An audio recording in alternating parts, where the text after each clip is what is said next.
皆様ごきげんよう、宮まみさんです。本日は航空母艦の龍城からお送りしております。航空母艦龍城は平甲板型空母と呼ばれております。甲板に環境がない空母になっております。平甲板型空母はどうしても地味な印象はありますが、この龍城については群を抜いて個性的な艦影が特徴です。龍城はこの面がね、なんというかいいですよね。かわいい。そして我が龍城は可愛いだけではないんです。ご覧ください。この高速力を。速力は軽空母としてはかなり高速の29ノットで、平甲板型空母では例外的に新型艦載機流星の搭載も検討されていました。しかも搭載機数は最大48機。同時発艦数は置いときまして、中型空母に迫る搭載数を誇っていたのです。そして何より、揺れが。ご安心ください。龍城は逆三角形のかなり凛々しい姿をしておりますが、最新鋭のジャイロスタビライザーが搭載されておりまして、15度の動揺を理論的には5度以内に減衰することができました。意外にも安定した送還が可能なんです。ジャイロスタビライザー、何やってんの？よし。メサコー！後で共有しておきます。偵察機より報告。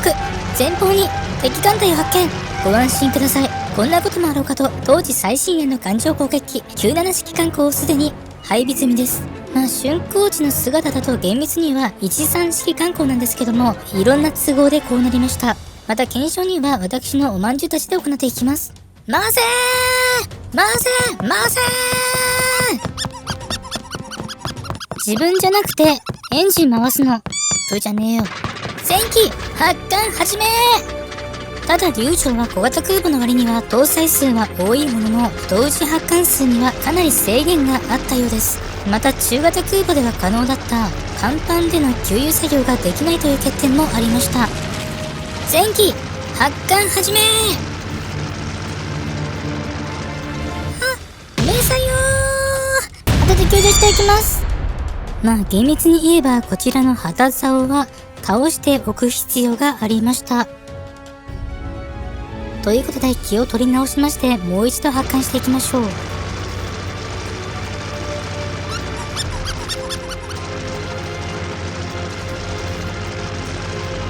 よし、なんとか発艦できましたね。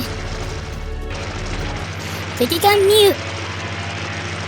敵対空射撃への警戒を厳とせよ。おまんじゅうたち、慌てず急いで正確にな。10日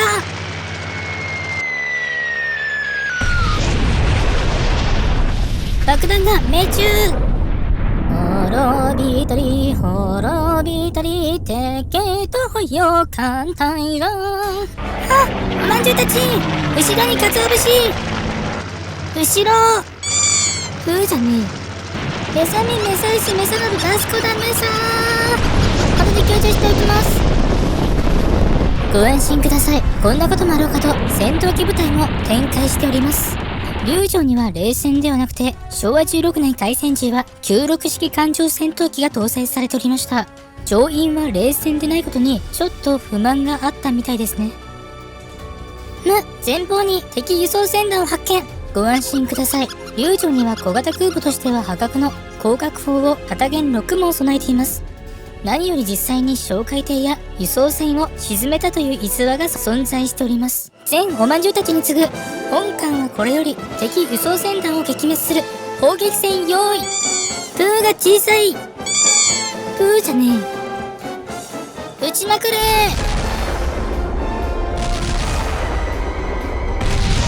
こいつはいい。どっちを向いても敵ばかりだ。我敵輸送船団を撃滅せり。戦艦を司令部に立て。我敵戦艦を1隻撃沈、小銃2隻、駆逐艦2隻を撃破。我が方損害、艦砲1機、おまんじゅう1匹を救助。他まんじゅうは現在捜索中なり。以上。ここからが本編になります。本日は航空母艦龍城のメカニズムに迫ってまいりましょう。バーチアル帝国陸軍だ。なんだね。この宝生と龍城を重ねたような空母は海軍はまたわけがわからぬものを無駄に作ったとでも言うのか。これは陸軍さん、この艦は龍城の原案をバーチアル上で復元したものですが、龍城は宝生の改良型としてもともと建造される予定であったので、2隻の艦を合わせてみた。ほう、空母龍城か。確か今次大戦で我が陸軍を支援した吉見もある艦だったか。わかった、聞いてやろうではないか。陸軍さんが興味を持ってくれるとは嬉しいですが、龍城の詳しい建造経緯は当時の航空母艦若宮にまで遡る必要がありますが。若宮は確か水蒸気を運用する母艦ではなかったかね。ああ、無論若宮は水蒸気母艦であるのだが、当時の海軍では書類上は航空母艦とされており、そういう意味では日本初の航空母艦と言える艦だった。しかし大正も末頃になると若宮は性能面で旧式化しており、代わりの存在を必要としていた。それが龍城ということか。もう一つは当時の軍縮条約の存在も大きかった。ワシントン海軍軍縮条約で日本に割り当てられた空母の保有トン数は8万1000トンに制限されてしまうのだが、実は1万トン以下の空母補助艦は空母保有トン数に含まれなかった。陸軍としては海軍の提案に反対である。海軍は条約の隙をついて小型空母を量産しようとする魂胆があったのではないかね。確かに我が海軍が1万トン以下の小型空母を整備しようとした計画はあったものの、あくまでも一隻のみですが、当時の海軍艦艇充実目標では2万7000トン型空母3隻を軸に、条約対象外の小型空母は1隻の整備を目指しているに過ぎん。何を言っている。それは昭和3年の計画の話ではないか。大正13年に海軍軍令部の発案で1万トン空母補助艦3隻の建造が確かに提案されていたはずだぞ。これは申し訳ない。後でバーチアル軍令部に確認しておきます。ただいずれにしてもこの1万トン空母補助艦建造計画は大正12年1923年に発生した関東大震災の影響によって計画は中止となってしまった。そういうことだったか。確かに大震災は人的な損失だけでなく、戦後恐慌から不景気が慢性化していた日本経済の一割が吹き飛ぶ大災悪だった。議会を納得させることは不可能だろうな。ただ若宮の慣例はすでに25年に達しており、代官が必要である認識は議会にもあったようだ。そして1927年以降の艦隊整備計画で8000トンの水蒸気母艦計画が浮かび上がると、その後交付された艦艇補充計画によりようやく帝国議会で承認されることになった。軍令部はこの8000トン型水蒸気母艦を建造が認められなかった1万トン空母補助艦の代わりとなる艦とみなし、水蒸気母艦から水蒸気も運用可能な小型空母に計画の変更を申し入れ、海軍省もこれに同意している。しかし水蒸気母艦と空母とではそもそも用途が違うのではないのかね。我が国初の空母宝生でも水蒸気を運用するためのクレーンが当初は設置されていたので、おかしな話ではありませんが、ここではこの8000トン型水蒸気母艦を龍城原案の仮称として話を進めていこうと思う。ほう、龍城原案とやらほとんど宝生と同様に見えるな。この龍城原案は艦用的には宝生型空母にかなり近いが、船体は青葉型巡洋艦のものを改修した新規設計艦となっている。ただエレベーターや格納庫は宝生と全く同様で、武装についてもほぼ同等といったものだった。この龍城原案の建造は当初横須賀工廠で実施が予定されていたが、船体建造は民間の造船所で行うことになり、1929年に11月26日に横浜選挙で起工されることになったのだ。ちょうど世界恐慌の発端時期と重なるが、船体の建造には民間企業救済の思惑もあったのだろう。だが建造途中、1930年にロンドン軍縮条約が調印されてしまった。この条約では空母や巡洋艦、駆逐艦といった補助艦艇も制限が加えられて、海軍の整備計画は大きな変更を迫られることになってしまう。軍縮条約全体の保有トン数で見れば、対米7割の戦力はおおむね達成できたとも見える。国防政策の重心は対ソ連邦だ。英米とは協調せざるを得んだろう。海軍としても条約に対する意見が分かれていたのだが、それまで規制の対象外だった1万トン以下の空母補助艦も空母の建造枠に含まれることになってしまったのだ。なるほど。そうなればあえて1万トン以下の設計に抑える必要はないな。そこで軍令部では龍城の搭載機数を24機から保養12機含めて48機に増大させることを藤本菊雄造船大佐に求めることになる。三段式空母時代の赤城の搭載数は60数機と記憶している。龍城の搭載数が中型空母並みとなれば船体規模の拡大が必要だろう。青葉型は従巡洋艦としてもかなり小型の分類だ。軽巡とそう大差もなかろう。いや、船体そのものの設計変更は行われていませんな。何？確かに重心が高くなるという問題はあったものの、管制本部の計画主任であった藤本菊雄造船大佐は先進的な思想を持っており、最新の建造技術を取り入れることでこの難題を理論上はクリアしてしまったのだ。さすが藤本デザイン、好き。はあ、海軍は船の上にデパートを作ることが好きなようだな。ただ増大した搭載機数に必要な格納庫の面積を確保するために格納庫を1段式から2段式に変更、上部構造物の設計を変更し、復元性の悪化にはバルジを新たに設置することで対処している。さらに15三地方4機は降格法6機に改められ、1931年4月2日に横浜選挙に進水、航空母艦龍城と命名されると、4月24日に横須賀海軍工廠に曳航されていった。この一連の改装により子牛排水量は11,733トンに増大していることが確認されていますが、戦車も機関が弱ければ重装甲も重武装も意味をなさないし、逆もまたしかりだ。船においてもバランスが重要だと思うのだが、果たして。皆様、はい、ちょっとばかり天気は悪いですが、航海は順調ですね。よし、点出してみるか。おもかしいっぱい。大傾斜が発生しています。これはまずいですね。あ、なんとエレベーターから水平線を見ることができます。これはさすがにまずいかもしれませんね。こら龍城、しっかりしろ。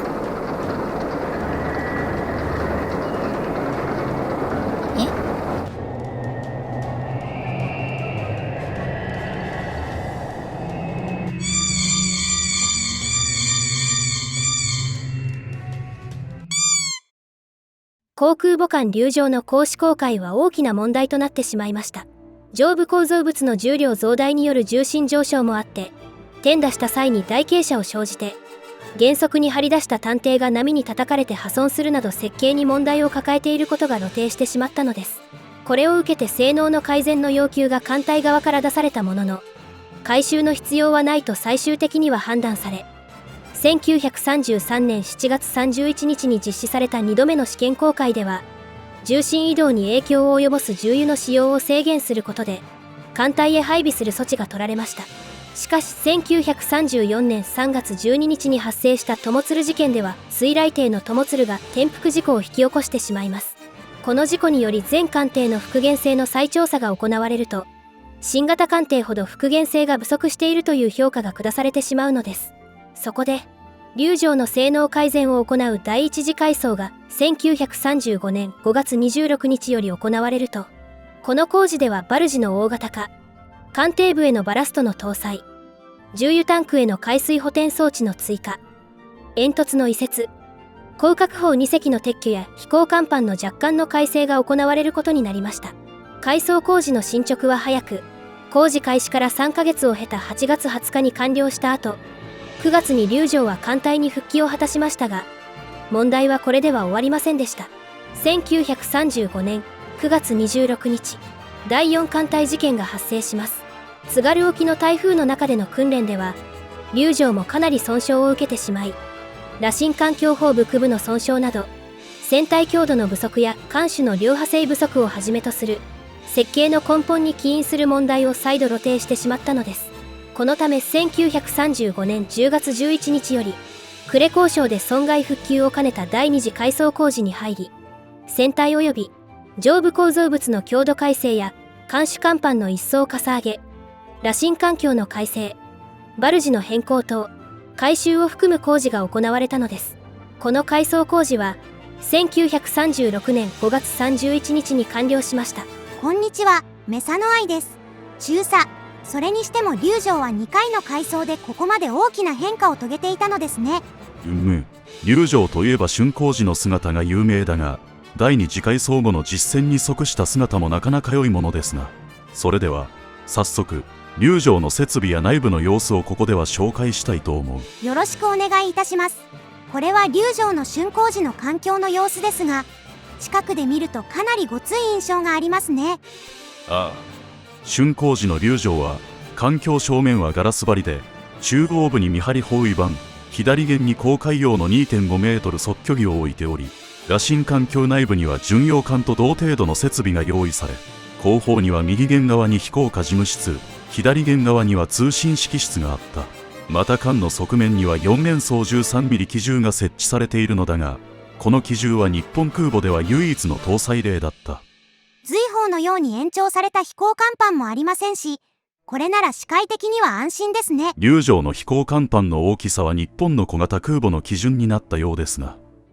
そういえば気づいたのですが、龍城の飛行甲板の木目が普通の空母とは違うような気がします。龍城の飛行甲板は木甲板が採用されていたが、艦の前側の木目は横方向になっており、後ろ側の木目は縦方向となっている。これは日本空母では他に見られない龍城独自の配置となっていますが。本当ですね。なぜこんな手の込んだことを。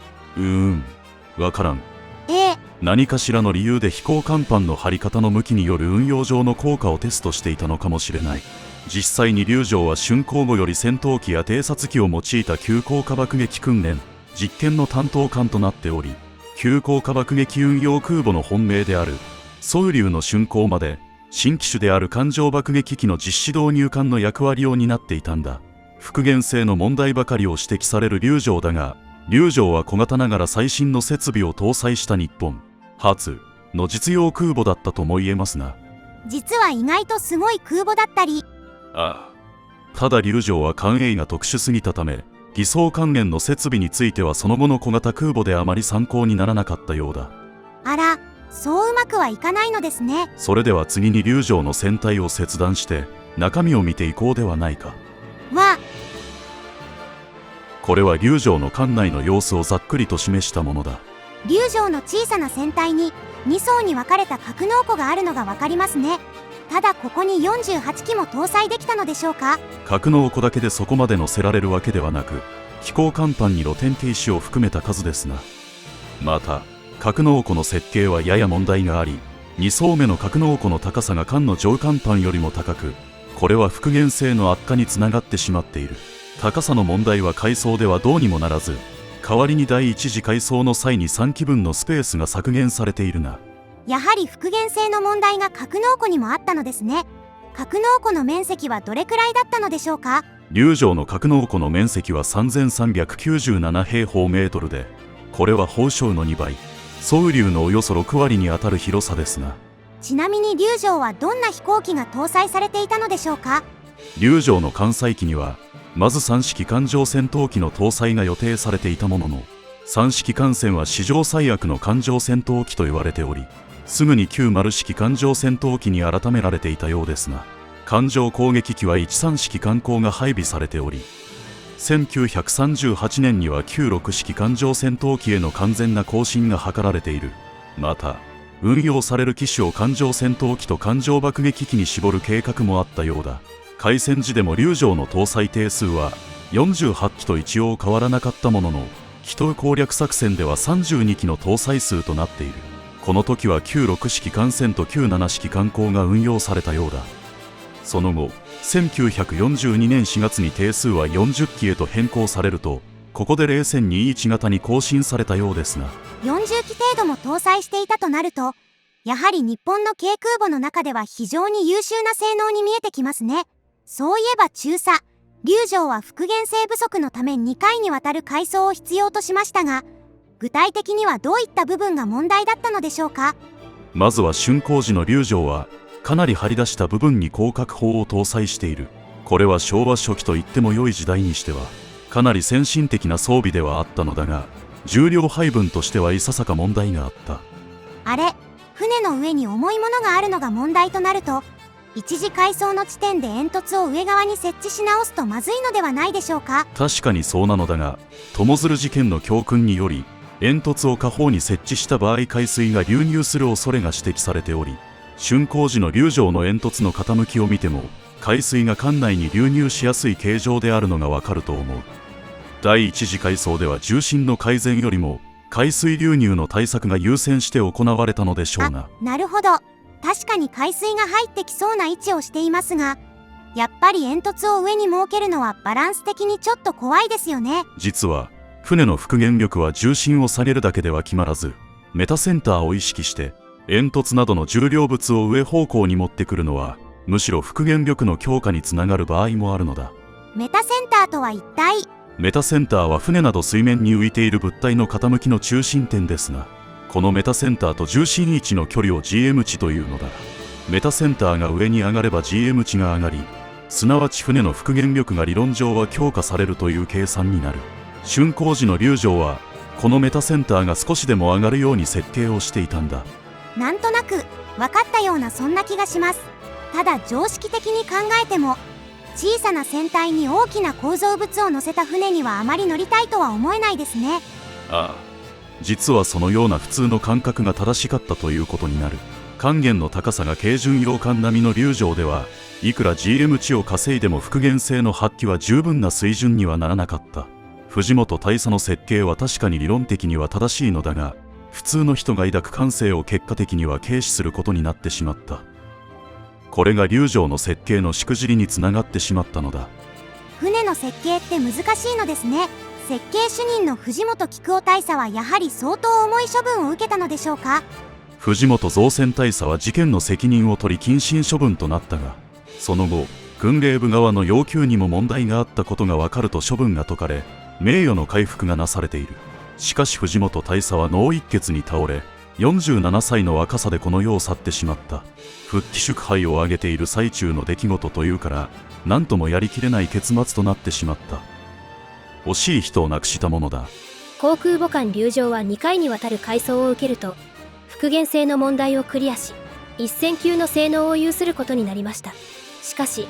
一連の改装により若干の格納庫面積が減少し、事実上定数48機を運用することは難しくなってしまいます。また速力30ノットを発揮する計画だったものの、竣工時の段階で29ノット程度が限界であり、その後の排水量の増大により最終的には28ノット程度にまで低下したようです。流状は小型空母でありながら、新型艦載機流星の搭載も検討されていたものの、この速力と飛行甲板の長さでは流星の運用は難しかったのではないかと考えられています。このように小型空母という制約上、流状の性能は戦前の段階ですでに限界を示しており、飛行甲板の延長などさらなる改装を受けることも考えられましたが、小さすぎる船体のため実現することはありませんでした。さて、竣工時から一次改装後の流状の写真は現在でも多数発見されており、小型ながらも非常に複雑な艦容を現在に伝えております。しかし第二次改装後の姿の鮮明な写真はほとんど残されておらず、その姿には謎が残されています。例えば第二次改装後の流状の飛行甲板は、竣工時から比較すると角が削ぎ落とされているのが一目でわかりますが、艦首側の甲板は光の反射からか鉄甲板が採用されているのではないかと考えられていました。しかし大和ミュージアムで展示されている公式図面によれば、全面木甲板であったことが記されており、鉄甲板は使われていなかった可能性が高いと考えられています。流状の戦歴は日本空母の中でも古く、シナ事変勃発後、チンタオ攻略作戦、